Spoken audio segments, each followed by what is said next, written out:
Get in here. Come on in. Hey, I was hoping to see you. Get in here. We need you. There's always that delay on Facebook. It's the worst kind of delay. But come on in. Come on in. Get comfortable. Get in here. Grab a drink. Strengthen Your Soul is on. It's 8 p.m. It's great to be back with you. As always, our schedule is at 8 o'clock we open up. 8:01 we do a cheers. We take a drink together. 8:02 we start. 10 after 8 we always move to a moment where we try, where we go, what might Jesus or God or the universe, if you're still not certain about faith, that's okay. What might it do? And then at 8:15 we wrap up. Today, we're going to talk about something controversial. We're talking about death by religion. And this will probably be a multiple iteration series. We're going to talk about how religion always kills. Religion always kills. But before we do that, grab a drink. We got about 1 minute till we're going to get going. And get on in here. I can see your comments now. So if you leave comments live, often I'll be able to get to them. If you don't leave comments while you're watching, totally okay too. But grab a drink. Let's get in here. And in about 10 seconds, we'll take together. All right. Here we go. Thanks for coming. Cheers. So let's talk about your soul. We got work to do. I want to start with a statement that I believe with the entirety of my being, but I did not realize until a couple of years ago. And that statement is this: religion kills. And I'm not just talking about religious wars, which have happened, which were 100% a tragedy. I'm talking about this fact that if you want to have a healthy soul, if you want to experience full life, you must, with all your heart, run away from religion. You must, with all of your heart, run away from religion, because religion always kills. So we got to go, what is religion? And we're going to talk about how religion, one of the primary signs that you have developed religiosity in your heart, is fear. I want to give you a quick update as well. Many of you have been liking or commenting, sharing, or even subscribing on YouTube. It's under my name, Kyle Harnett. You can search up Strengthen Your Soul. I now have a whopping 6 subscribers. So one of you could be lucky number 7, which I would really appreciate. And if you don't, it's fine. But I want to give you an update. Yesterday, I had a conversation with a person who had been watching these videos and said, I really want to know how to connect with God. And I know that God has strength for me. I have no idea how to do this. And so I just want you to know, when you like or comment or share on these videos, you are helping people. So thank you. So let's talk about why religion always kills. Religion always kills. And I need to make a point. If you look at the life of Jesus, Jesus was killed by the religious authorities of his day. And whenever Jesus spoke about religion, he always did so pejoratively. And if you're here and you're sort of outside of faith and you don't have a church background, I want to let you in on a little secret. Because one of the great critiques that people have of the church in particular is this. The people seem judgmental and hypocritical and fearful. And if they've experienced a strengthening of their soul, why do they look the same as everybody else or worse? And I will tell you, it's because of this. Many people connect to religion rather than connecting to God. And religion always kills. So let me talk to you about what religion is. Religion is working to make yourself, and I did split that off, and I did it on purpose, to make yourself right. Right in the eyes of the world, right in your own eyes, right in the eyes, especially of God as you comprehend him. Again, for many of you watching, that's Jesus. For some of you watching, you go, that's the universe. I do think it is Jesus. I really do. But religion is working to make yourself right.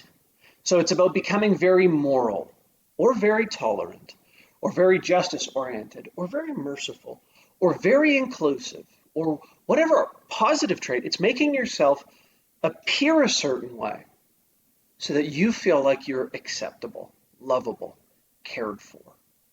So it's about keeping to a set of moral codes that make you feel okay. So I want to give you an example. I want to show you what religion looks like both inside and outside of faith circles. So some people will say, let's look at those who live in poverty. So religion says this.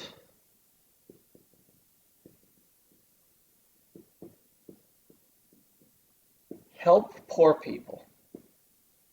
This is the religious approach typically to poverty, typically.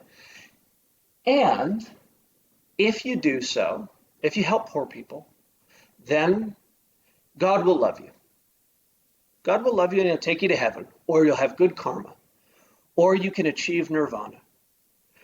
Either way, religion is about making yourself right when it comes to the issue of poverty. So you help poor people, but here's the interesting thing. If you help poor people out of a religious heart, you will only help them so that you help yourself.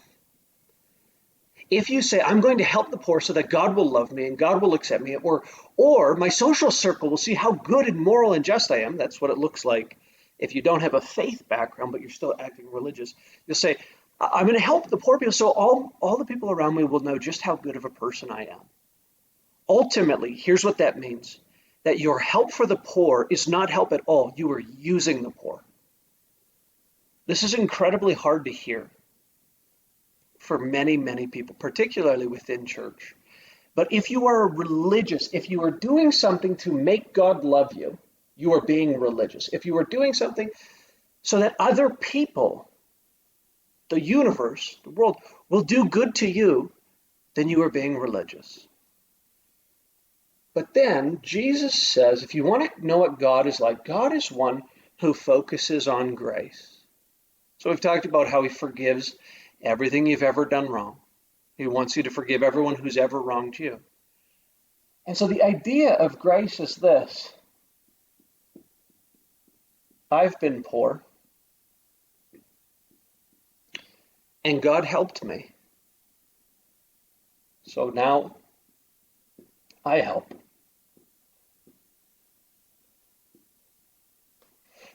So, to be one who has connected with God, strengthen your soul, particularly through Jesus.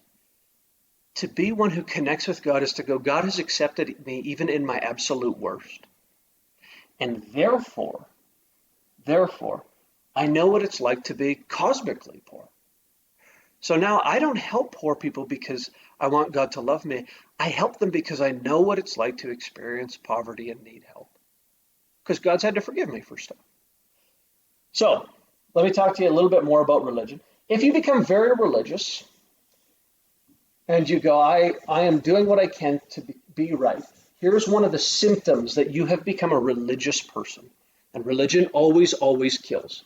I want to give you a couple symptoms that you've become religious. One is this. It's the big one. It's the one we're going to talk about tonight. Fear. And it looks like this. I'm not doing enough.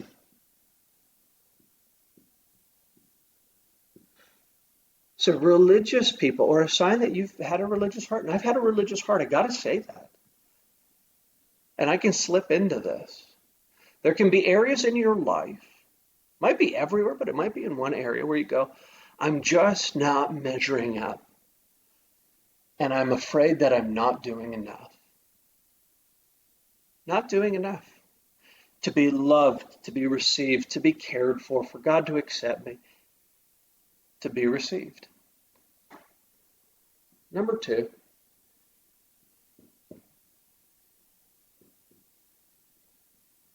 is this idea. I'm afraid that I'm a failure. And the third one is this, that I'll be found out. That people will find out who I really am. So here's the worst part about religion. The worst part about if you get a religious heart, I'm going to do enough things so that God loves me. What happens is this, you're always afraid that you're not doing enough. You're always afraid that you're not measuring up.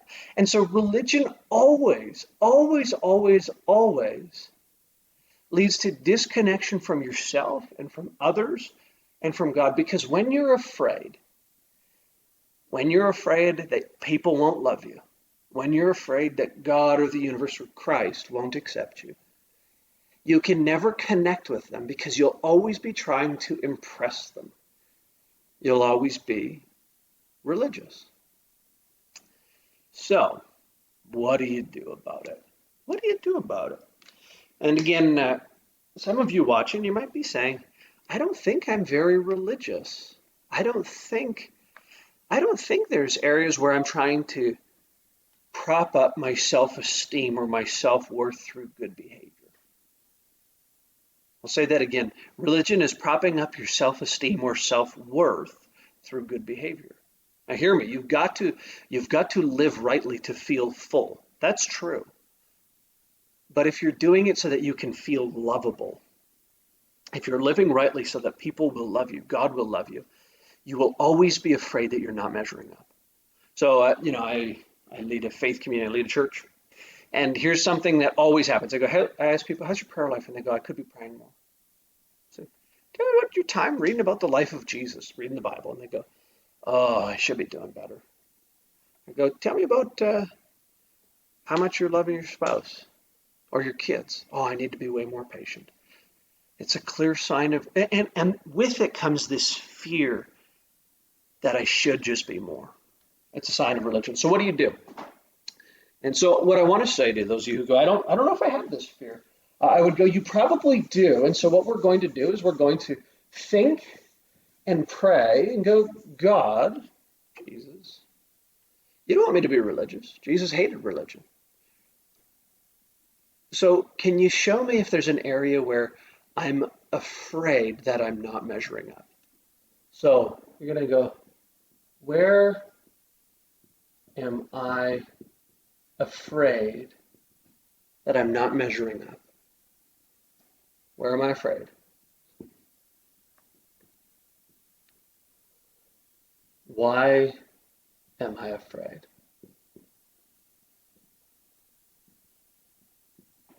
And then I receive your love. This will be sort of a declaration.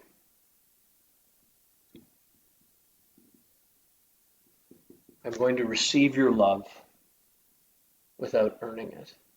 See, religion always fractures a relationship with God because when you're religious and you're trying to earn God's love, here's the interesting thing.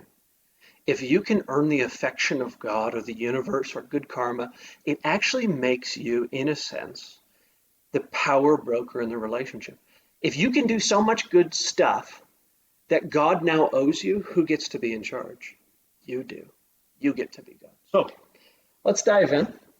And I want you to think, and I want you to ask God to show you, where am I afraid that I'm not living up? I'm not quite what I should be. That my life's broken in this area because. So just think about it. Where are you afraid? What area of your life are you afraid that you're not measuring up?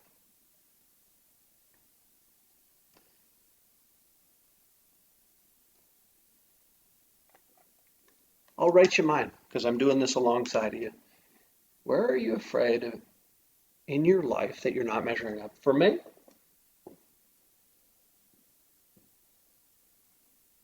I'm afraid that in some areas I'm not measuring up as a dad. Let me dissect that for you real quick. Sometimes I'm impatient. Sometimes I yell at my kids. And sometimes I'm not the dad I want to be. So now I'm going to go, God, why does this make me afraid? If I'm not the dad I want to be, then I'm afraid that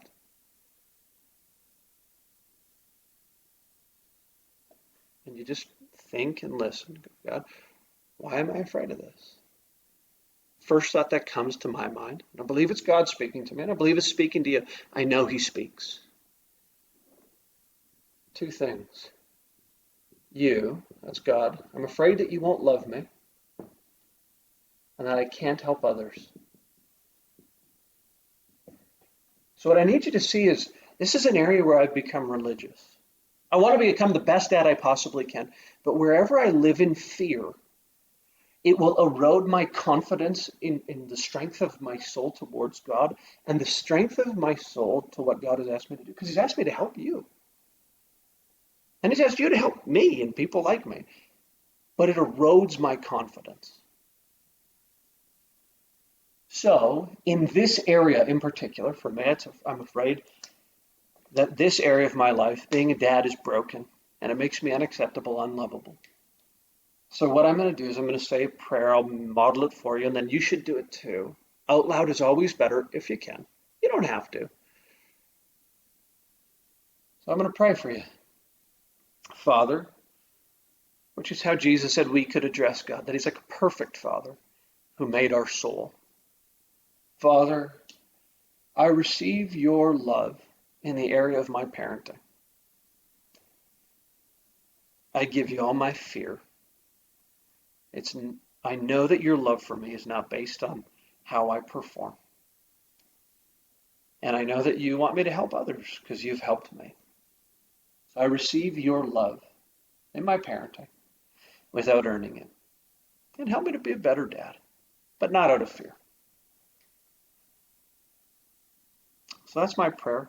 I hope this was helpful to you. Tomorrow we're going to talk about how religion always kills, death by religion, and we'll look at the inverse of fear, which is pride. With that being said, I hope your soul is getting strong. I hope you're feeling spiritually renewed, that you have a greater passion and zest for life. And thanks for tuning in. As always, we'll see you tomorrow at 8. Have a good night.